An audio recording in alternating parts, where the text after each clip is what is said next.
আসসালামু আলাইকুম শিক্ষার্থী বন্ধুরা, চলে আসলাম তোমাদের সামনে নতুন আরো একটি ক্লাস নিয়ে। বন্ধুরা, আজকের ক্লাসে আমরা আমাদের উচ্চ মাধ্যমিক 2021-এর যে ব্যাচ রয়েছে তাদের জন্য যে বিশেষভাবে অ্যাসাইনমেন্ট পদ্ধতি চালু করা হয়েছে, ওই অ্যাসাইনমেন্টের আমরা উৎপাদন ব্যবস্থাপনা ও বিপণন প্রথম পত্রের একটি অ্যাসাইনমেন্ট আজকে আমরা সমাধান করার চেষ্টা করব। তো দেখো, আমাদের হচ্ছে কি এই উৎপাদন ব্যবস্থাপনা ও বিপণন, এটার কি প্রথম পত্রের একটা অ্যাসাইনমেন্ট। এটি হচ্ছে কি অ্যাসাইনমেন্ট নাম্বার 1 এবং আমাদের এই অ্যাসাইনমেন্টটি ছিল আমাদের প্রথম অধ্যায়, অর্থাৎ উৎপাদন নামের যে অধ্যায়টি রয়েছে ওই অধ্যায়। এবং দেখো, আমাদের অ্যাসাইনমেন্ট বা নির্ধারিত কাজটি কি বলেছে উৎপাদন এবং উৎপাদনশীলতার ধারণা ও গুরুত্ব বিশ্লেষণ, এই সম্পর্কে আমাদের লিখতে হবে। এবং দেখো, এর জন্য আমাদের কি কি ধাপ অনুসরণ করতে হবে। দেখো, আমাদের উৎপাদনের ধারণা ব্যাখ্যা করতে হবে, আমাদের উৎপাদনের গুরুত্ব ও আওতা ব্যাখ্যা করতে হবে, এবং কি উৎপাদনশীলতা এবং উৎপাদনশীলতার গুরুত্ব ব্যাখ্যা করতে হবে। দেখো বন্ধুরা, এই অ্যাসাইনমেন্টটি আমাদেরকে যে শিক্ষকরা মূল্যায়ন করবে তারা কিভাবে মূল্যায়ন করবে। দেখো, আমাদেরকে উৎপাদনের ধারণা লিখতে হবে এবং আমরা যদি উদাহরণ সহ উৎপাদনের ধারণা যথাযথভাবে ব্যাখ্যা করতে পারি তাহলে কিন্তু কি আমরা এই পয়েন্টের জন্য 4 নাম্বার পাবো। আবার দেখো, খতে লিখতে হবে কি আমাদের উৎপাদনের গুরুত্ব। উৎপাদনের কমপক্ষে 5টি গুরুত্ব যথাযথভাবে ব্যাখ্যা করতে পারলেও কিন্তু কি আমরা এখানে 4 নাম্বার পেয়ে যাব। এরপরে উৎপাদনের আওতা, এখানে কি বলেছে দেখো, উৎপাদনের আওতা যথাযথভাবে ব্যাখ্যা সহ দিলে 4 নাম্বার পাবো। এবং উৎপাদনশীলতার ধারণা, এখানেও কি উদাহরণ সহ যদি আমরা উৎপাদনশীলতার ধারণা যথাযথভাবে ব্যাখ্যা করতে পারি তাহলেও কি আমরা 4 নাম্বার পেয়ে যাব। এবং এইখানে আমরা দেখি, দেখো উৎপাদনশীলতার গুরুত্ব, এখানে দেখো এই উৎপাদনশীলতার সার্বিক গুরুত্ব যথাযথভাবে ব্যাখ্যা করলে আমরা কিন্তু কি 4 নাম্বার পেয়ে যাব। অর্থাৎ আমরা চেষ্টা করব আমাদের যে নির্দেশকগুলো আছে এইগুলো অনুসরণ করে এরপরে কি আমাদের অ্যাসাইনমেন্টের উত্তর করার। এরপরে দেখো, আমরা যদি এই অ্যাসাইনমেন্টটা করতে পারি তাহলে আমরা কি কি বিষয় সম্পর্কে শিখতে পারবো। দেখো, তার আগে একটু কিছু কথা, আমি এখন যে অ্যাসাইনমেন্টের ক্লাসটি আমরা আজকে করব, আমরা চেষ্টা করব এই ক্লাসটি করার পরে আমরা যতটুকু শিখতে পারলাম শেখার পরে এরপরে নিজের ইচ্ছা মতো বা নিজের ধারণা অনুযায়ী আমরা অ্যাসাইনমেন্টটি উত্তর করার চেষ্টা করব। আমরা কখনোই এই অ্যাসাইনমেন্টটি বা এই ক্লাসের যেই ভিডিওটি রয়েছে এইখান থেকে কিন্তু কি আমরা কেউ হুবহু কপি করার চেষ্টা করব না। কারণ কি দেখো বন্ধুরা, এটা দিয়ে কিন্তু কি আমাদেরকে পরবর্তী সময়ে একটা মূল্যায়ন প্রক্রিয়ার মধ্যে নিয়ে যাবে। তো এর জন্য কি আমরা চেষ্টা করব যাতে আমাদের সঠিক মূল্যায়নটা হয়। এবং দেখো, আমরা যদি নিজে পড়ে বা নিজের ধারণা নিয়ে এই অ্যাসাইনমেন্টের উত্তর করার চেষ্টা করি তাহলে আমরা কি কি বিষয় সম্পর্কে জানতে পারবো। আমরা কিন্তু কি উৎপাদনের ধারণা সম্পর্কে জানতে পারবো। এরপর দেখো, আমরা উৎপাদনের গুরুত্ব সম্পর্কে জানতে পারবো বা এর গুরুত্ব সম্পর্কে ব্যাখ্যা করতে পারবো। উৎপাদনের আওতা কিরকম আছে বা কত প্রকার আছে বা কতগুলো আওতা রয়েছে সেই সম্পর্কে আমরা জানতে পারবো। এবং কি উৎপাদনশীলতা এবং উৎপাদনশীলতার গুরুত্ব যেটা রয়েছে সেটা কিন্তু কি আমরা জানতে পারবো। এবং দেখো, আমরা যদি পড়ে তারপরে অ্যাসাইনমেন্টের উত্তর করি তখন কি হবে, যখন আমাদের নভেম্বর বা ডিসেম্বরের দিকে আমাদের উচ্চ মাধ্যমিক পরীক্ষা অনুষ্ঠিত হবে তখন কিন্তু কি আমাদের পরীক্ষার প্রিপারেশনটা আস্তে আস্তে এখন থেকেই নেওয়া হয়ে যাবে।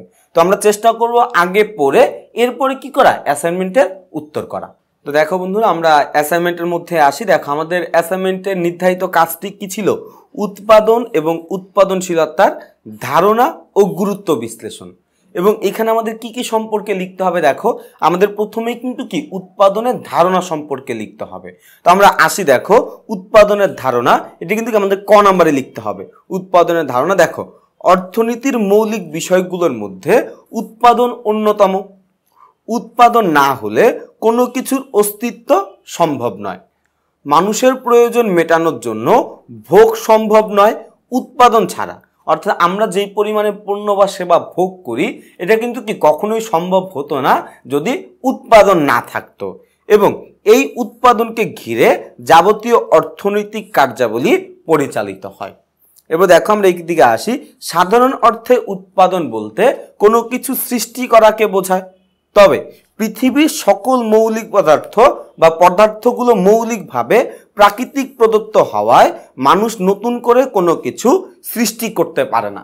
এটা কিন্তু আসলে একটা সত্য কথা। দেখো বন্ধুরা, আমাদের পৃথিবীতে যে সকল পণ্য বা সেবা রয়েছে এগুলো কিন্তু কি মৌলিক যেই পদার্থটি বা মৌলিক যেই উপাদান ওইটা কিন্তু কি প্রাকৃতিক প্রদত্ত সম্পদ, এবং উৎপাদন কি করে ওই প্রাকৃতিক প্রদত্ত সম্পদগুলো আহরণ করে বা যে কোনো একটা প্রক্রিয়ার মাধ্যমে, একটা উৎপাদন প্রক্রিয়ার মাধ্যমে মানুষের ব্যবহার উপযোগী করে তোলে। দেখো, সে কেবলমাত্র প্রকৃতির দেওয়া কোনো বস্তুর রূপ বা আকৃতি পরিবর্তন করে নতুন উপযোগ সৃষ্টি করতে পারে। অর্থনীতিতে উৎপাদন বলতে নতুন এই উপযোগকে সৃষ্টি করাকে বোঝায়। বন্ধু দেখো, উপযোগ মানে কি? উপযোগ মানে হচ্ছে অভাব মোচনের ক্ষমতা। এবার দেখো, অর্থাৎ নতুন উপযোগ সৃষ্টি বা বৃদ্ধি করাকেই অর্থনীতির ভাষায় কি বলা হয়? উৎপাদন বলা হয়। আমরা চেষ্টা করব যে উৎপাদনের সংজ্ঞা লেখার পরে এরপরে চেষ্টা করব যে কিছু রাইটার বা যারা উৎপাদন ব্যবস্থাপনা বিশারদগণ আছেন তাদের কিছু সংজ্ঞা অ্যাড করে দেওয়া। আর আমি এখানে 3 জন রাইটারের সংজ্ঞা লিখে দিয়েছি। দেখো, প্রথমে হচ্ছে কি, অর্থনীতিবিদ ফ্রেশার বলেন যদি ভোগ বলতে উপযোগের ব্যবহার বোঝায় তবে উৎপাদন বলতে উপযোগ সৃষ্টি করা বোঝায়। এটা কিন্তু রাইটারের একটা সংজ্ঞা। এরপর দেখো, এরপর দ্বিতীয় কি রাইটার আছে দেখো, অধ্যাপক ড্যানিয়েল ভি সুইটস। তার মতে কি, উৎপাদন হলো এরূপ একটি পদ্ধতি যার দ্বারা মানুষ প্রাকৃতিক প্রদত্ত বস্তুকে ভোগের উপযোগী করে তোলে। এরপর দেখো সর্বশেষ কি, অধ্যাপক মার্শালের মতে তিনি কি বলেছেন, এ বস্তু জগতে মানুষ বস্তুকে অধিকতর উপযোগী করে তোলার উদ্দেশ্যে এরূপ পূর্ণবিন্যাস করে যাতে তাকে অধিকতর কার্য উপযোগী করা যায়। এই তিনটা কিন্তু কি বন্ধুরা রাইটারের একটা সংজ্ঞা, এবং তোমরাও চেষ্টা করবে তোমাদের অ্যাসাইনমেন্টের উত্তরে যে কোনো রাইটারের সংজ্ঞা লিখে দেওয়ার বা উল্লেখ করে দেওয়ার। তো দেখো, উদাহরণ হিসাবে আমরা এখানে কি বলেছি যে গাছ থেকে মানে গাছের কাঠ থেকে আসবাবপত্র তৈরি করা, তুলা থেকে কাপড় প্রস্তুত করা ইত্যাদি। তার মানে দেখো, অর্থ কি, অর্থ কোনো দ্রব্য সৃষ্টি নয় বা কি, বরং এগুলোর অতিরিক্ত বা নতুন উপযোগ সংযোজন। এই নব উপযোগ সংযোজনই হলো কি উৎপাদন। অর্থাৎ দেখো, উৎপাদন বলতে মূলত কোনো কিছু তৈরি করা বা কোনো কিছু সৃষ্টি করাকে বোঝালেও আমরা প্রকৃতপক্ষে কোনো কিছু তৈরি বা সৃষ্টি করতে পারি না। আসলে কোনো মানুষের পক্ষেই কোনো কিছু নতুন করে তৈরি করা বা শেষ করে দেওয়া বা ধ্বংস করে দেওয়ার ক্ষমতা তাদের মধ্যে নাই। মানুষ যেটা করতে পারে, মানুষ কি যে কোনো একটা পণ্যের বা যে কোনো একটা সেবার উপযোগিতা যোগ করতে পারে এবং উপযোগিতা নিঃশেষ করতে পারে। এই যে আমরা যখন উপযোগিতা যোগ করব সেটাকে আমরা বলবো উৎপাদন, এবং যখন আমরা উপযোগ নিঃশেষ করে ফেলবো সেটাকে আমরা বলবো ভোগ। তাহলে দেখো বন্ধুরা, আমরা যে এতক্ষণ এই উৎপাদন সম্পর্কে আলোচনা করলাম, এই আলোচনার পরিপ্রেক্ষিতে আমরা বলতে পারি যে উৎপাদন হচ্ছে কি একটি প্রক্রিয়া। এরপর আবার বলতে পারি যে উৎপাদন হচ্ছে কি নতুন উপযোগ সৃষ্টি করা হয় উৎপাদনের মাধ্যমে। এরপর দেখো, উৎপাদন প্রাকৃতিক সম্পদের রূপ পরিবর্তন করে, এর মাধ্যমে ব্যবহার উপযোগী চূড়ান্ত পণ্য প্রস্তুত করা যায়। অর্থাৎ দেখো, পরিশেষে বলা যায় উৎপাদন হচ্ছে একটি প্রক্রিয়া যার মাধ্যমে প্রাকৃতিক সম্পদ ব্যবহার করে ব্যবহার উপযোগী চূড়ান্ত পণ্য প্রস্তুত করা হয়। এবং দেখো, আমি নিচে একটি উৎপাদন প্রক্রিয়ার ছক লেখার চেষ্টা করেছি।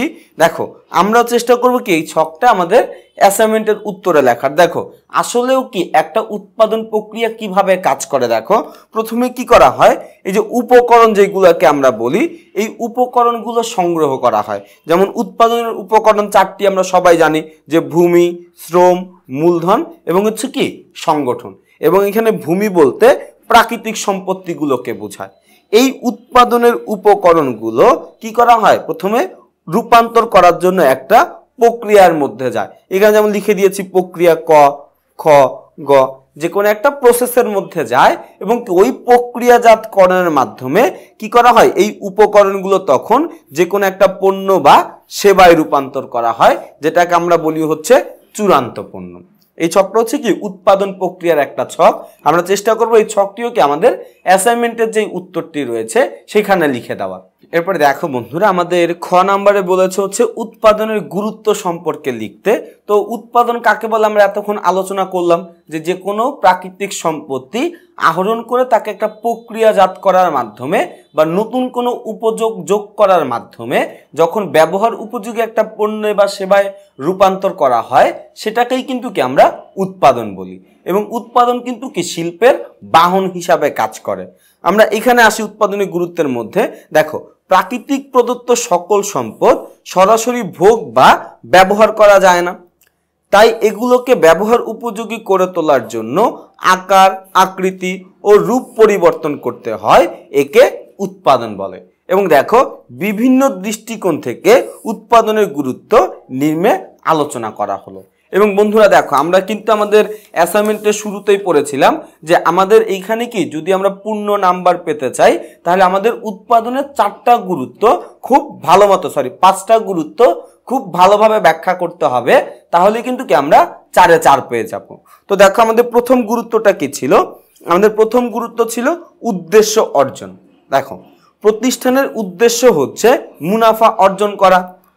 উৎপাদনের মাধ্যমে উৎপাদিত পণ্য বিক্রয় করে মুনাফা অর্জন করতে পারে। স্বাভাবিকভাবে একটি প্রতিষ্ঠান যত বেশি পণ্য উৎপাদন করতে পারবে, তার মুনাফার সুযোগও কি তত বৃদ্ধি পাবে। এটা কিন্তু একটা সত্য কথা। দেখো বন্ধুরা, যে কোনো একটা প্রতিষ্ঠান আমরা সবাই জানি যে ব্যবসায়ের প্রধান উদ্দেশ্য হচ্ছে মুনাফা অর্জন করা, এবং এই মুনাফা অর্জন করতে হলে কিন্তু কি তাকে পণ্য বা সেবা বিক্রি করতে হবে, পণ্য বা সেবা বিনিময় করতে হবে, এবং এর জন্য কিন্তু উৎপাদন করতে হবে। অর্থাৎ যেই প্রতিষ্ঠান যত বেশি পণ্য বা সেবা উৎপাদন করতে পারবে, তার কিন্তু কি তত বেশি বিক্রি হওয়ার সম্ভাবনা থাকবে, এবং যত বেশি বিক্রি হবে তার কিন্তু কি মুনাফার পরিমাণও তত বেশি হবে। এরপর দেখো, আমাদের 2 নম্বর গুরুত্ব কি ছিল? 2 নম্বর গুরুত্ব ছিল বিনিয়োগ বৃদ্ধি। দেখো, উৎপাদনের পরিমাণ যত বৃদ্ধি পায়, বিক্রয় কি তত বেশি হয়। বিক্রয় বৃদ্ধির সাথে সাথে সঙ্গত কারণে মুনাফার পরিমাণও বৃদ্ধি পায়। অর্থাৎ দেখো, আমাদের উৎপাদন যদি বাড়ে তাহলে বিক্রয় বাড়বে, এবং বিক্রয় যদি বাড়ে তাহলে কিন্তু কি সঙ্গত কারণে অর্থাৎ সঠিকভাবেই কিন্তু কি আমাদের মুনাফার পরিমাণও বৃদ্ধি পাবে। ফলে নতুন বিনিয়োগের সুযোগ সৃষ্টি ও ব্যবসায় সম্প্রসারণ হয়। অর্থাৎ দেখো, যখন একটা ব্যবসা প্রতিষ্ঠানের বিক্রয় বাড়বে, বিক্রয় বাড়লে যদি মুনাফার পরিমাণ বৃদ্ধি পায়, তার মানে কিন্তু কি ওই ব্যবসায়ের হাতে টাকা বেড়ে যাবে। তখন সে চাইলে কি করতে পারবে? তার নিজের ব্যবসায় টাকা বিনিয়োগ করতে পারবে, বা অন্য কোনো ব্যবসায় টাকা বিনিয়োগ করতে পারবে, বা সে তার ব্যবসায়ের নতুন একটা শাখাও কিন্তু কি চাইলে স্থাপন করতে পারবে। তার মানে দেখো, উৎপাদনের ফলে কিন্তু কি আমাদের বিনিয়োগও বৃদ্ধি পাচ্ছে। এরপর দেখো, উপযোগ সৃষ্টি। দেখো, উৎপাদনের মাধ্যমে পণ্যের সময়গত, স্থানগত, রূপগত ও মালিকানাগত উপযোগ সৃষ্টি হয়। এতে পণ্যের উপযোগিতা বৃদ্ধি পায়। দেশের অর্থনৈতিক সমৃদ্ধি ও মানুষের কল্যাণের সাথে এ সকল উপযোগ প্রত্যক্ষভাবে সম্পর্কিত। দেখো বন্ধুরা, উৎপাদনের মাধ্যমে কিন্তু উপযোগ আসলে সৃষ্টি পায়। কারণ দেখো, আমরা যদি একটা ফার্নিচারের কথা বলি, এই ফার্নিচারটা তো তৈরি করা হয়েছে, অর্থাৎ উৎপাদন করা হয়েছে, কিন্তু এই ফার্নিচারটা আমরা কোথা থেকে পেয়েছি? চিন্তা করে দেখো, এই ফার্নিচার কিন্তু কাঠ থেকে এসেছে। এবং কাঠ কোথা থেকে পেয়েছি আমরা? কাঠ কিন্তু আমরা পেয়েছি একটা গাছ থেকে। তাহলে চিন্তা করে দেখো যে একটা গাছের যে রূপ বা গাছের যে স্ট্রাকচার এবং একটা ফার্নিচারের স্ট্রাকচার কিন্তু এক না, দুটার চেহারা দেখতে কিন্তু একই রকম না, কিন্তু মৌলিক উপাদান কিন্তু ছিল গাছ। আমরা কি করেছি? ওই গাছটাকে পরিবর্তন করে, গাছের রূপগত উপযোগ সৃষ্টি করে ওইটাকে ফার্নিচারের রূপ দিয়েছি। অর্থাৎ আমাদের উৎপাদনের মাধ্যমে কি হচ্ছে? উপযোগ সৃষ্টি হচ্ছে। এরপরে দেখো বন্ধুরা, আমাদের 4 নম্বর গুরুত্ব কি আছে? দেখো, চাহিদা পূরণ। উৎপাদনের মাধ্যমে কি হয়? আমাদের চাহিদা পূরণ হয়। কিভাবে? দেখো, উৎপাদনের মাধ্যমে পণ্যের আকার, আকৃতি ও রূপ পরিবর্তন করে চাহিদা পূরণের উপযোগী করে তোলা হয়। উৎপাদনের ব্যবস্থা প্রবর্তিত না হলে মানুষের চাহিদা কোনো ক্রমে যথাযথভাবে পূরণ করা সম্ভব হতো না। দেখো বন্ধুরা, উৎপাদন কিভাবে মানুষের চাহিদা পূরণ করে? আমরা আবারও গাছের এক্সাম্পলেই যাই। দেখো, আমরা জানি গাছ থেকে ফার্নিচার তৈরি করা হয়। এখন ফার্নিচার বলতে কিন্তু শুধুমাত্র সোফাকেই বোঝানো হয় না। ফার্নিচার বলতে সোফা আছে, আমাদের ডাইনিং টেবিল বলতে পারি, খাটকেও আমরা ওয়ান কাইন্ড অফ ফার্নিচারের মধ্যে নিয়ে আসতে পারি, ওয়ার্ড্রপ বলতে পারি। যে কোনো কাঠের আসবাবপত্রই কি মূলত তোমার ইয়ার মধ্যে যায়, তো এখন এখানে খেয়াল করে দেখো, এই যে আসবাবপত্রগুলো এক একজনের চাহিদা কিন্তু এক এক রকম। কারো ফার্নিচার দরকার, কারো ওয়ার্ড্রপ দরকার, কারো খাট দরকার, বা কারো কাঠের অন্য কোনো আসবাবপত্র দরকার। এখন চিন্তা করে দেখো, যদি এই উৎপাদন প্রক্রিয়া না থাকতো তাহলে কিন্তু কি আমরা পণ্যের রূপগত পরিবর্তন যে করা যায় এটা কিন্তু আমরা তখন জানতাম না। তখন কিন্তু কি মানুষের এই যে ভিন্ন ভিন্ন চাহিদা এগুলো পূরণ করাও কিন্তু কি আমাদের পক্ষে সম্ভব হতো না। অর্থাৎ উৎপাদনের ফলে কি মানুষের যে ভিন্ন ভিন্ন চাহিদা রয়েছে এই চাহিদাগুলো পূরণ করা সম্ভব হচ্ছে। এরপরে দেখো বন্ধুরা, আমাদের 5 নম্বর গুরুত্বে কি বলা আছে? আমাদের 5 নম্বর গুরুত্বে বলা আছে কর্মসংস্থান সৃষ্টি। এখানে কি বলেছে দেখো, উৎপাদন কর্মকাণ্ড সম্প্রসারণের ফলে শিল্প কারখানা ও ব্যবসা বাণিজ্যের প্রতিটি ক্ষেত্রে ব্যাপক কর্মসংস্থানের সুযোগ সৃষ্টি হয়। এতে করে সমাজ হতে বেকার সমস্যা দূর হয়। দেখো বন্ধুরা, উৎপাদন প্রক্রিয়া মানে কিন্তু একটা কাজ। যেমন চিন্তা করো যে একটা চিপসের ফ্যাক্টরি, একটা জুতার ফ্যাক্টরি, বা একটা কাঠের কারখানা, বা একটা পোশাক শিল্পের কারখানা যেটাকে আমরা গার্মেন্টস বলতে পারি। এখানে কিন্তু একা একাই উৎপাদন হয় না। এই উৎপাদন কার্য পরিচালনা করার জন্য বিরাট একটা জনগোষ্ঠী কি করে? কাজ করে। এবং এই উৎপাদন প্রক্রিয়ার ফলেই কিন্তু কি তারা এই কাজের সুযোগ পেয়েছে, যেটাকে আমরা বলি কর্মসংস্থানের সুযোগ সৃষ্টি। দেখো বন্ধুরা, আমাদের 6 নম্বর পয়েন্টে কি বলা হয়েছে? আমরা চাইলে এই 6 নম্বর পয়েন্টে নাও লিখতে পারতাম, কারণ আমাদেরকে বলেই দিয়েছে আমরা যদি 5টি পয়েন্ট লিখি কমপক্ষে তাহলে কিন্তু কি আমরা 4-এ 4 পেয়ে যাব। এরপরে চিন্তা করলাম যে একটা বেশি লিখে দেই। তোমরাও চেষ্টা করবে যে একটা বা দুইটা বা তিনটা পয়েন্ট একটু বেশি লিখে দিতে।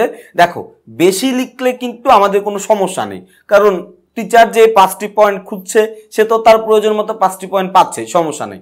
কিন্তু আমরা চেষ্টা করবো যাতে আমাদের উত্তর কখনো কম না হয়। যদি আমাদের 2টা লাইন বেশি লিখলে আমরা একটু বেশি নাম্বার পেতে পারি, তাহলে আমরা কেন বেশি লিখবো না? তো আমরা আসি দেখুন জীবনযাত্রার মান উন্নয়ন। দেখো, উৎপাদন ব্যবস্থা সামগ্রিকভাবে মানুষের জীবন মানের উপর ব্যাপক প্রভাব ফেলে, কারণ ভোগকৃত পণ্যের সংখ্যা ও মানের উপর মানুষের জীবনযাত্রার মান নির্ভরশীল। উৎপাদন প্রক্রিয়ার মাধ্যমে নতুন নতুন পণ্য উৎপাদন করে ভোক্তাদের নিকট সরবরাহ করা হয়।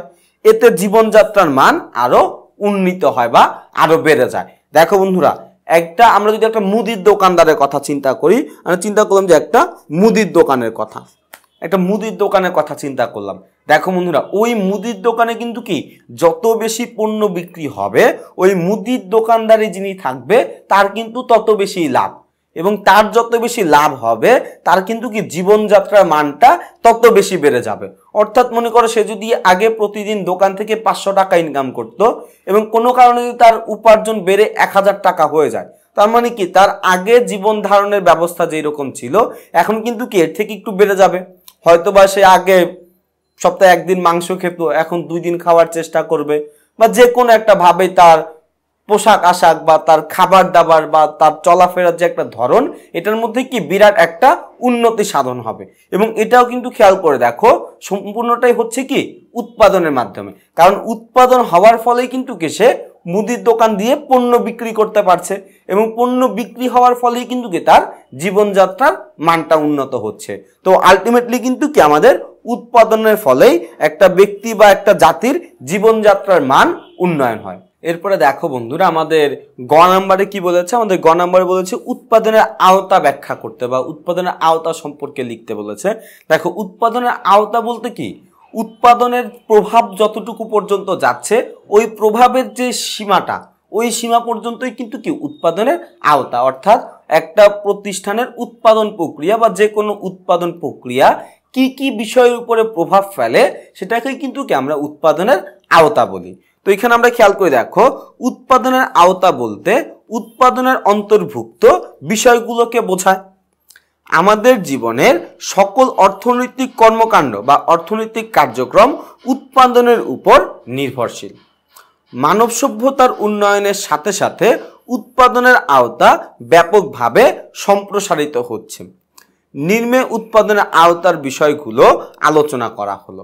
অর্থাৎ এখন আমরা উৎপাদনে কি কি বিষয়গুলো আছে বা উৎপাদনের কি কি আওতাগুলো আছে সেইগুলো সম্পর্কে আলোচনা করব। তো দেখো, এখানে কিন্তু আমাদেরকে বলে দেয়নি যে আমাদের কতগুলো আওতা লিখতে হবে। এখানে আমরা আমাদের ইচ্ছা মতো লিখবো, কিন্তু চেষ্টা করব 5টি 7টি 8টি 9টি এরকম করে আওতা লেখার, এতে করে কি আমাদের অ্যাসাইনমেন্টটি একটু দেখতেও সুন্দর হবে এবং যেই টিচার আমাদের অ্যাসাইনমেন্টটি দেখবে সেও কিন্তু কি আমাদের সম্পর্কে একটা ভালো ধারণা রাখবে। আমরা দেখি, দেখো 1 নম্বরে আমাদের কি আছে, বলা হচ্ছে রূপান্তর প্রক্রিয়া। দেখো, উৎপাদনের মাধ্যমে কাঁচামাল চূড়ান্ত পণ্যে রূপান্তরিত হয়, যেমন গাছ থেকে কাঠ এবং কাঠ থেকে আসবাবপত্রে রূপান্তর করা হয়, ফলে পণ্যের চাহিদা বৃদ্ধি পায়। দেখো বন্ধুরা, উৎপাদনের ফলে কিন্তু আমাদের রূপগত একটা উপযোগ সৃষ্টি হয়, রূপগত একটা পরিবর্তন হয়, এটা আমরা এতক্ষণে জেনে গিয়েছি। এরপরে দেখো 2 নম্বরে বলা আছে উপকরণ সংগ্রহ। দেখো, উৎপাদন প্রক্রিয়ার উপকরণগুলো চূড়ান্ত পণ্যে পরিণত হয়। উৎপাদন প্রক্রিয়াকে সচল রাখার জন্য প্রয়োজনীয় উপকরণ সংগ্রহ করা হয়। উৎপাদনের উপকরণগুলো হলো ভূমি, শ্রম, মূলধন ও সংগঠন। এরপরে আমরা 3 নম্বরে আসি। দেখো, 3 নম্বর আওতা আমাদের কি আছে হচ্ছে উৎপাদনের পরিকল্পনা। দেখো, উৎপাদন পরিকল্পনায় কি আছে, কোন পণ্য, কাদের জন্য, কত পরিমাণ, কখন উৎপাদন করা হবে তা নির্ধারণ করাকে উৎপাদন পরিকল্পনা বলে। অর্থাৎ খেয়াল করে দেখো যে আমরা কোন পণ্যটা উৎপাদন করব, কাকে দিয়ে পণ্যটা উৎপাদন করব এবং কাদের জন্য পণ্য উৎপাদন করব, অর্থাৎ আমাদের টার্গেট কাস্টমার কারা থাকবে এবং কত সময় লাগবে এই পণ্যটা উৎপাদন করতে, এই সকল চিন্তা ভাবনাকে কি বলা হয়, উৎপাদন পরিকল্পনা বলা হয়। উৎপাদন পরিকল্পনা ছাড়া কাঙ্ক্ষিত পরিমাণ পণ্য উৎপাদন করা সম্ভব নয়। অর্থাৎ আমাদের যদি আমরা কাঙ্ক্ষিত পরিমাণে পণ্য উৎপাদন করতে চাই তাহলে কিন্তু কি আমাদের উৎপাদন পরিকল্পনা লাগবে। অর্থাৎ আমি চিন্তা করে রাখলাম যে আজকে একদিনে আমি 40 একক পণ্য প্রোডাকশন করব বা উৎপাদন করব। এই যে আমি যে 40 একক পণ্য উৎপাদন করব, এটার জন্য কি করতে হবে, আমার পরিকল্পনা করতে হবে। এটাকে কি বলবো, আমরা উৎপাদন পরিকল্পনা বলবো। এরপরে দেখো বন্ধুরা, আমাদের 4 নম্বর আওতায় আমরা কি লিখেছি, মজুত নিয়ন্ত্রণ। বন্ধুরা, পণ্য উৎপাদনের জন্য কাঁচামাল, যন্ত্রপাতি ও অন্যান্য দ্রব্য সংরক্ষণ করা এবং প্রয়োজন অনুসারে ব্যবহার করার প্রক্রিয়াকে মজুত নিয়ন্ত্রণ বলে। এরপর দেখো, উৎপাদন কর্মকাণ্ড নিয়মিতভাবে চালিয়ে যাওয়ার জন্য প্রয়োজনীয় উপকরণ সবসময় মজুত রাখতে হয়। অর্থাৎ দেখো, এই যে মজুত নিয়ন্ত্রণ বলতে কি বোঝায়, যে আমাদের উৎপাদন কার্যে ব্যবহৃত হবে এমন সকল কাঁচামাল, যন্ত্রপাতি এবং আরো যা যা ব্যবহৃত হতে পারে এই সকল জিনিসগুলো সংরক্ষণ করে রাখা, অর্থাৎ আমরা যাতে চাওয়ার সাথে সাথে ওই পণ্যগুলো বা ওই ম্যাটেরিয়ালসগুলো পেতে পারি, এটাই হচ্ছে কি আমাদের পণ্য নিয়ন্ত্রণ করা বা মজুত নিয়ন্ত্রণ করা যেটাকে বোঝায়। এরপর দেখো, পণ্যের নকশায়ন। দেখো, নকশায়ন বলতে কি বোঝায়, পণ্যের নকশা করা বা পণ্যের ডিজাইন করা। দেখো, পণ্যের আকার, আকৃতি, রং, গুণাগুণ ইত্যাদি কেমন হবে তা নির্ধারণ করা হয় এবং সে অনুযায়ী পণ্য উৎপাদন করা হয়। দেখো বন্ধুরা, এটাও কিন্তু উৎপাদনের একটা আওতা, যে আমরা যেই পণ্যটা উৎপাদন করব ওই পণ্যের নকশা কেমন হবে, অর্থাৎ পণ্যের ডিজাইনটা কেমন হবে, পণ্যের রংটা কেমন থাকবে, পণ্যের গুণাগত যে মান আছে ওই গুণাগুণ মানটা কেমন থাকবে, এই সব কিছুই কিন্তু কি আমাদের উৎপাদনের আওতার মধ্যেই পড়ে। এরপরে দেখো কি দেওয়া আছে, আমাদের 6 নম্বর আছে কি, মান নিয়ন্ত্রণ। দেখো, মান হলো পণ্যের অন্তর্নিহিত ক্ষমতা যা ভোক্তার সন্তুষ্টি বিধান করে। পণ্য উৎপাদনের সময় কঠোরভাবে মান নিয়ন্ত্রণ করা হয় এবং মান উন্নয়নের প্রচেষ্টা চালানো হয়। খেয়াল করে দেখো বন্ধুরা, পণ্যের মান কিন্তু কি আসলেই একজন ক্রেতার সন্তুষ্টি বিধান করতে বা সন্তুষ্টি বাড়িয়ে তুলতে অনেকাংশে আমাদেরকে সহায়তা করে। এরপরে খেয়াল করে দেখো, আমাদের 7 নম্বরে কি আছে, উৎপাদন পদ্ধতি। অর্থাৎ খেয়াল করে দেখো, আমরা কি পদ্ধতিতে উৎপাদন করব, কি প্রক্রিয়া অনুসরণ করে উৎপাদনটি করব, সেটাও কিন্তু কি আমাদের উৎপাদনের আওতার মধ্যে পড়ে। এইখানে আমরা একটু খেয়াল করে দেখো, একটি সুনির্দিষ্ট পদ্ধতিতে পণ্য উৎপাদন করা হয়। প্রতিষ্ঠানের অর্থ, সময় ও শ্রমের ভিত্তিতে পণ্য ও সেবার উৎপাদন পদ্ধতি নির্ধারণ করা হয়। দেখো বন্ধুরা, একটা প্রতিষ্ঠানে কি পরিমাণে সক্ষমতা রয়েছে তার উপরে কিন্তু নির্ভর করে যে ওই প্রতিষ্ঠানের উৎপাদন পদ্ধতিটি কেমন হবে। যেমন এই যে এখন আমরা যে ক্লাসটি করছি, আমাদের এই ক্লাসটি কিন্তু কি অনেক সুন্দর একটা ক্যামেরায় শুট করা হচ্ছে। এখন যেই সকল প্রতিষ্ঠান বা যেই সকল ব্যক্তির তাদের এরকম একটা ক্যামেরা অ্যাফোর্ড করার সামর্থ্য নেই বা ক্যামেরা অ্যাফোর্ড করতে পারবে না, তারা কি করবে, যে কোনো একটা স্মার্টফোন দিয়ে তারা এটা একটা ভিডিও শুট করতে পারে। আবার যাদের একটা ক্যামেরা অ্যাফোর্ড করতে পারবে তারা কি করবে, একটা ক্যামেরা দিয়ে তাদের ভিডিও করবে। এই ভিডিওটা কিন্তু কি তাদের জন্য একটা উৎপাদন। যেমন আমরা এখন ক্লাস নিচ্ছি, আমাদের টেকনিক ইজি এডুকেশনের জন্য কি এই ক্লাসগুলো নেওয়াই কি একটা উৎপাদন। এবং এই উৎপাদন পদ্ধতি হচ্ছে এটা যে আমাদের সক্ষমতা যতটুকু, সেই সক্ষমতা ব্যবহার করে আমরা কি কি সুযোগ সুবিধা কাজে লাগিয়ে উৎপাদন কার্য পরিচালনা করতে পারি, সেটাই হচ্ছে কি উৎপাদন পদ্ধতি। এরপরে দেখো বন্ধুরা, আমাদের ঘ নাম্বারে ব্যাখ্যা করতে হবে হচ্ছে উৎপাদনশীলতার ধারণা, অর্থাৎ উৎপাদনশীলতা কাকে বলে। দেখো বন্ধুরা, আমরা এরকম একটা নাম শুনছি প্রোডাক্টিভিটি মানেই কিন্তু কি উৎপাদনশীলতা। দেখো, উৎপাদনশীলতা নির্ভর করে উৎপাদনের দক্ষতার উপরে। উৎপাদনের দক্ষতা বাড়লে উৎপাদনশীলতা বাড়ে, আর উৎপাদনশীলতা বাড়লে প্রতিষ্ঠানের উৎপাদন বাড়ে। অর্থাৎ উৎপাদনশীলতা উৎপাদন বৃদ্ধির সাথে সম্পর্কযুক্ত। আর তাই বলা যায় একই পরিমাণ উপকরণ ব্যবহার করে পূর্বের চেয়ে উৎপাদন বৃদ্ধি পেলে তাকে উৎপাদনশীলতা বলে। দেখো বন্ধুরা, উৎপাদনশীলতা মূলত কি আমাদের যে উৎপাদনের দক্ষতা রয়েছে সেই উৎপাদনের দক্ষতাকে বোঝায়। অর্থাৎ আমরা কি পরিমাণের কাঁচামাল ব্যবহার করে কি পরিমাণের পণ্য বা সেবা উৎপাদন করতে পারছি, ওইটার যে রেশিও, ওইটার যে অনুপাত, তাকে কি বলা হয়, উৎপাদনশীলতা বলা হয়। আমরা এখানে একটু উদাহরণ হিসাবে চিন্তা করি। মনে করো একটা এ নামের একটা প্রতিষ্ঠান, আরেকটি প্রতিষ্ঠানের নাম মনে করি বি। তো দেখো, আমরা দুইটা প্রতিষ্ঠানের কথা চিন্তা করি, একটা মনে করো প্রতিষ্ঠান এ, আরেকটা হচ্ছে কি প্রতিষ্ঠান বি। মনে করি প্রতিষ্ঠান এ 10 একক উপকরণ ব্যবহার করে তার উৎপাদন হচ্ছে 7 একক। আর মনে করি হচ্ছে প্রতিষ্ঠান বি, সে হচ্ছে কি সেও 10 একক পণ্য ব্যবহার করে তার উৎপাদন হচ্ছে 8 একক। তাহলে খেয়াল করে দেখো বন্ধুরা, দুইজনে কিন্তু কি সমান পরিমাণের উপকরণ ব্যবহার করলো, কিন্তু কি একজনের উৎপাদন হলো 7, আরেকজনের উৎপাদন হলো কি 8। এই যে উপকরণের সাথে উৎপাদনের যে অনুপাত, এটাকেই কিন্তু কি বলা হয়, উৎপাদনশীলতা বলা হয়। অর্থাৎ আমরা এখান থেকে দেখে বলতে পারি যে আমাদের বি প্রতিষ্ঠানের উৎপাদনশীলতা বেশি এবং কি এ প্রতিষ্ঠানের উৎপাদনশীলতা কম। এরপর দেখো, আমি এখানে একটু রাইটারের সংজ্ঞা লেখার চেষ্টা করেছি, তোমরাও চেষ্টা করবে যে 2-3টি করে রাইটারের সংজ্ঞা দেওয়ার, এতে করে আমাদের অ্যাসাইনমেন্টটি আরো বেশি অর্থ বহন করবে। দেখো এখানে কি বলা হয়েছে, স্যামুয়েলসন এর মতে উৎপাদনশীলতা হচ্ছে একটি শব্দ যা ইনপুটের পরিপ্রেক্ষিতে বা ইনপুটের প্রেক্ষিতে আউটপুটের অনুপাতকে বোঝায়। এরপর দেখো, নরম্যান গেইদারের মতে উৎপাদনশীলতা হচ্ছে মানব সম্পদ বা উৎপাদনশীলতা হচ্ছে সম্পদ ব্যবহার করে পণ্য বা সেবা উৎপাদনের পরিমাণ। অর্থাৎ দেখো, আমি যে পণ্য বা সেবা ব্যবহার করতেছি বা আমি যে সম্পত্তি ব্যবহার করতেছি, ওই সম্পত্তির বিপরীতে আমি কি পরিমাণের পণ্য বা সেবা উৎপাদন করতে পারছি, সেটাকেই কি বলা হয়, উৎপাদনশীলতা বলা হয়। এরপর দেখো বন্ধুরা, আমাদের উৎপাদনশীলতার অন্তর্ভুক্ত বিষয়গুলো কি কি। দেখো উৎপাদনশীলতা হলো উৎপাদন ও উপকরণের অনুপাত, এটি উৎপাদন বৃদ্ধির সাথে সম্পৃক্ত। এরপরে খেয়াল করো, এরপরে হচ্ছে কি এটি নির্ভর করে দক্ষতার উপরে, অর্থাৎ উৎপাদনশীলতা নির্ভর করে প্রতিষ্ঠানে যে সকল শ্রমিক কর্মচারী আছে তাদের দক্ষতার উপরে। এরপরে খেয়াল করে দেখো, এটি পণ্যের মূল্য হ্রাস করে এবং এটি কি করে, মুনাফার পরিমাণ বৃদ্ধি করে। আসলে দেখো, উৎপাদনশীলতা বৃদ্ধি পাওয়া মানে কি আমি কম পরিমাণের কাঁচামাল ব্যবহার করে বেশি সংখ্যক পণ্য উৎপাদন করছি। অর্থাৎ কিন্তু কি আমার প্রোডাকশন কস্ট যেটি আছে, উৎপাদন ব্যয় যেটি আছে, ওটা কিন্তু কি ধীরে ধীরে কমে যাচ্ছে। এর ফলে কিন্তু কি হয়, আমার প্রতিষ্ঠানের মুনাফার পরিমাণে বৃদ্ধি পায়। এবং দেখো এখানে আমি উৎপাদনশীলতার সূত্র লিখে দিয়েছি। দেখো, উৎপাদনশীলতা সমান সমান উৎপাদন ডিভাইড বাই কি উপকরণ। অর্থাৎ আমি কি পরিমাণে পণ্য উৎপাদন করলাম এবং কি পরিমাণের উপকরণ ব্যবহার করলাম, এটার যে রেশিও সেটাই, যেটাকে আমরা ইংরেজিতে বলি হচ্ছে আউটপুট এবং ইনপুট। তাহলে দেখো, পরিশেষে আমরা বলতে পারি উৎপাদন ও উপকরণের অনুপাত হলোই কি উৎপাদনশীলতা।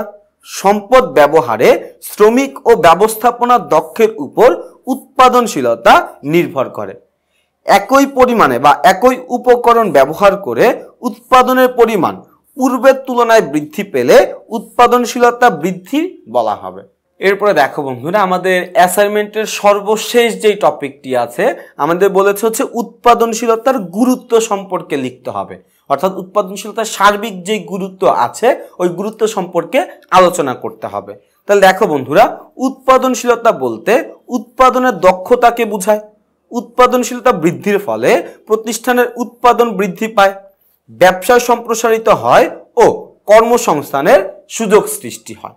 তাই উৎপাদনশীলতার গুরুত্ব ব্যাপক। দেখো নিচে আমরা কি করব, উৎপাদনশীলতার গুরুত্ব আলোচনা করব। দেখো আমাদের 1 নাম্বার গুরুত্ব আমরা কি বলেছি, উৎপাদন বৃদ্ধি। দেখো উৎপাদনশীলতা বৃদ্ধির মাধ্যমে কৃষি ও শিল্প ক্ষেত্রে উৎপাদন বৃদ্ধি করা যায়, মানে বৃদ্ধি করা যায়। এতে কি করে হয়, এতে উভয় ক্ষেত্রের উন্নয়ন সাধিত হয়। যে কোনো দেশের মানুষের চাহিদা পূরণ ও অর্থনৈতিক উন্নয়নের ক্ষেত্রে কৃষি ও শিল্প খাতে প্রবৃদ্ধি সবচেয়ে গুরুত্বপূর্ণ ভূমিকা পালন করে। দেখো বন্ধুরা, উৎপাদনশীলতার ফলে কিন্তু কি আমাদের উৎপাদন বৃদ্ধি পায়। অর্থাৎ একটা প্রতিষ্ঠানের উৎপাদনশীলতা যত বেশি হবে ওই প্রতিষ্ঠানের উৎপাদনও তত বেশি হবে। এরপরে আমরা খেয়াল করি 2 নাম্বার গুরুত্ব আমাদের কি আছে, আমাদের বলছে ব্যবসায় সম্প্রসারণ। বন্ধুরা, উৎপাদনশীলতার মাধ্যমে প্রতিষ্ঠানের আয় বৃদ্ধি পায়। এই বৃদ্ধিপ্রাপ্ত আয় বিনিয়োগের মাধ্যমে ব্যবসায় সম্প্রসারণ করা যায়। আর নতুন বিনিয়োগ দেশের উন্নয়নে ও মানুষের কল্যাণকে ত্বরান্বিত করে। দেখো উৎপাদনশীলতা মানে কিন্তু কি আমাদের উৎপাদন বৃদ্ধি পাচ্ছে। উৎপাদন বৃদ্ধি পাওয়া মানে আমাদের বিক্রয় বাড়বে, এবং যদি আমাদের বিক্রয় পরিমাণ বাড়ে তাহলে কিন্তু কি আমাদের মুনাফার পরিমাণও বাড়বে, এবং মুনাফা বাড়লেই কিন্তু কি একজন ব্যবসায়ী তার ব্যবসায়টিকে সম্প্রসারণ করতে পারবে। এরপরে দেখো বন্ধুরা, আমাদের 3 নাম্বার গুরুত্বটি কি ছিল, আমাদের 3য় নাম্বার গুরুত্বটি ছিল আয় বৃদ্ধি। দেখো উৎপাদন যত বৃদ্ধি পাবে মানুষের আয়ও তত বৃদ্ধি পাবে। অন্য কোনোভাবে মানুষের আয় বৃদ্ধি করা সম্ভব নয়। উৎপাদনশীলতা বৃদ্ধির সাথে ব্যক্তি ও প্রতিষ্ঠানের আয় বৃদ্ধির একটি ঘনিষ্ঠ সম্পর্ক রয়েছে। দেখো উৎপাদনশীলতা বাড়লে কিন্তু কি হয়, আমাদের যেই আয়ের পরিমাণ আছে আয়ের পরিমাণটিও কিন্তু কি বৃদ্ধি পায়। এরপরে দেখো বন্ধুরা, আমাদের 4 নম্বর গুরুত্ব কি ছিল, মুনাফা অর্জন। দেখো উৎপাদনশীলতা বৃদ্ধির মাধ্যমে একক প্রতি উৎপাদন খরচ হ্রাস পায়। কেননা একটি নির্দিষ্ট স্তর পর্যন্ত উৎপাদন যত বৃদ্ধি পায় উৎপাদন খরচ আনুপাতিক হারে ক্রমান্বয়ে হ্রাস পায়। আর উৎপাদন খরচ যত হ্রাস পাবে প্রতিষ্ঠানের মুনাফার পরিমাণও কি হবে, তত হ্রাস পাবে। দেখো বন্ধুরা, আমাদের কিন্তু কি একটা স্তর পর্যন্ত আমরা যত বেশি উৎপাদন করতে পারবো আমাদের কিন্তু কি যে প্রোডাকশন কস্ট বা উৎপাদন ব্যয় ওইটা কিন্তু কি আস্তে আস্তে কমতে থাকবে। কিন্তু এই কমাটা কিন্তু একটা নির্দিষ্ট সীমা পর্যন্ত। ধরে নেই মনে করে আমাদের একটা রুমে 50 জনের ক্যাপাসিটি আছে, অর্থাৎ 50 জনের বেশি কোনোভাবেই ওই ক্লাসরুমে বসা সম্ভব না, কোনোভাবেই সম্ভব না। কিন্তু আমরা নর্মালি হচ্ছে তোমার ওই রুমে 10 জন বসাই। খেয়াল করে দেখো, যদি ওই রুমের জন্য আমাদের মনে করি 5,000 টাকা খরচ হয় বা 50,000 টাকা খরচ হয়, তাহলে কিন্তু কি একজন স্টুডেন্টের পিছনে আমি যদি 50 জন বসাই তাহলে আমার কি 1,000 টাকা খরচ হবে। আমি যদি 10 জন বসাই তাহলে কিন্তু কি আমার 5,000 টাকা খরচ হচ্ছে। আমি যদি এটাকে একটু বাড়িয়ে ফেলি, অর্থাৎ 10 জন থেকে 25 জন বসাই, তাহলে কিন্তু কি হবে, আমার এই 5,000 টাকা থেকে একক প্রতি কিন্তু কি অল্প অল্প করে কমতে থাকবে। আমি যদি 30 জন বসাই তাহলে কিন্তু কি আরেকটু কমে যাবে। আমি যদি এখানে 40 জন বসাই তাহলে কিন্তু কি আমাদের এই যে জন প্রতি যেই ভাড়াটা সেটা আরেকটু কমে যাবে। আমি যদি 50 জন বসাই তাহলে কি হবে, আমাদের জন প্রতি 1,000 টাকা করে হবে। এবং আমি যদি আগে বলে দিয়েছি যে আমাদের ক্যাপাসিটি হচ্ছে কতজন, 50 জন, তার মানে কি আমি এই 50-এর বেশি আর যেতে পারবো না। অর্থাৎ এই 50টাই হচ্ছে কি ওই নির্দিষ্ট স্তর, যেই পর্যন্ত আমি যদি রুমে স্টুডেন্ট বসাই তাহলে কি আমাদের উৎপাদন ব্যয় বা ওই রুমের ভাড়া যেটাকে আমি বলছি সেটা অল্প অল্প করে কমতে থাকবে। প্রতিষ্ঠানের ক্ষেত্রে কিন্তু এইরকম যে তাদের নির্দিষ্ট একটা মাত্রা রয়েছে, ওই মাত্রা পর্যন্ত যদি সে উৎপাদন করতে থাকে তাহলে কিন্তু কি তার যে উৎপাদন ব্যয় রয়েছে সেটি অল্প অল্প করে বা একক প্রতি কমতে থাকবে। কিন্তু ওই নির্দিষ্ট পরিমাণের উৎপাদনের পরে সে কিন্তু এর থেকে বেশি আর উৎপাদন করতে পারবে না। এরপরে আমরা আসি, দেখো আমাদের 5 নম্বর পয়েন্টে কি বলা হয়েছে, বলা হয়েছে সম্পদের সঠিক ব্যবহার। দেখো, উৎপাদনশীলতা বৃদ্ধির মাধ্যমে প্রাকৃতিক সম্পদের সঠিক ব্যবহার নিশ্চিত করা যায়। এতে মানুষের প্রয়োজন সঠিকভাবে পূরণ করা সম্ভব হয়। এরপরে আমাদের সর্বশেষ পয়েন্টে কি ছিল দেখো, 6 নম্বরে বলা হয়েছে নতুন উপযোগ সৃষ্টি। উৎপাদনশীলতা পণ্যের নতুন উপযোগ সৃষ্টি করে। এর ফলে মানুষ নতুন নতুন পণ্য ও সেবা ভোগ বা ব্যবহার করতে পারে। দেখো বন্ধুরা, উৎপাদনের ফলে কিন্তু কি, উৎপাদনশীলতার ফলে কিন্তু কি আমাদের উপযোগ সৃষ্টি হচ্ছে, কারণ উৎপাদনশীলতা এবং উৎপাদন দুটি কিন্তু কি একই সূত্রেই গাঁথা। তো বন্ধুরা দেখো, আমরা আমাদের এই অ্যাসাইনমেন্টের ক্লাসটি দেখতে পাবো টেকনিক ইজি এডুকেশন নামের একটি ইউটিউব চ্যানেলে। এবং তোমাদের অন্য বাকি সাবজেক্টগুলোর যে অ্যাসাইনমেন্ট রয়েছে, বা আমরা তো কমার্সের স্টুডেন্ট বা ব্যবসায় শিক্ষা অনুষদের স্টুডেন্ট, কিন্তু অন্য সকল বিভাগের যারা স্টুডেন্ট আছে, অর্থাৎ সায়েন্সের যারা আছে বা মানবিক শাখার যারা আছে, সকল বিষয়ের অ্যাসাইনমেন্টগুলো কিন্তু কি আমরা এই টেকনিক ইজি এডুকেশন এই ইউটিউব চ্যানেলে পেয়ে যাব।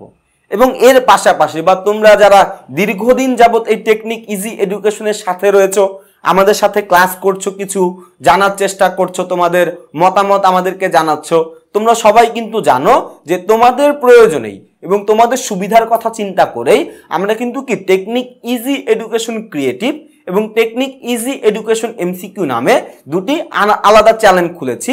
এই যেই চ্যানেলে তোমরা এমসিকিউ এবং সৃজনশীল প্রশ্নের উত্তরগুলো দেখতে পাবে। এবং তোমরা সবাই জানো যে আমাদের সুমন স্যার, তিনি খুব চমৎকার ক্লাস নেয়।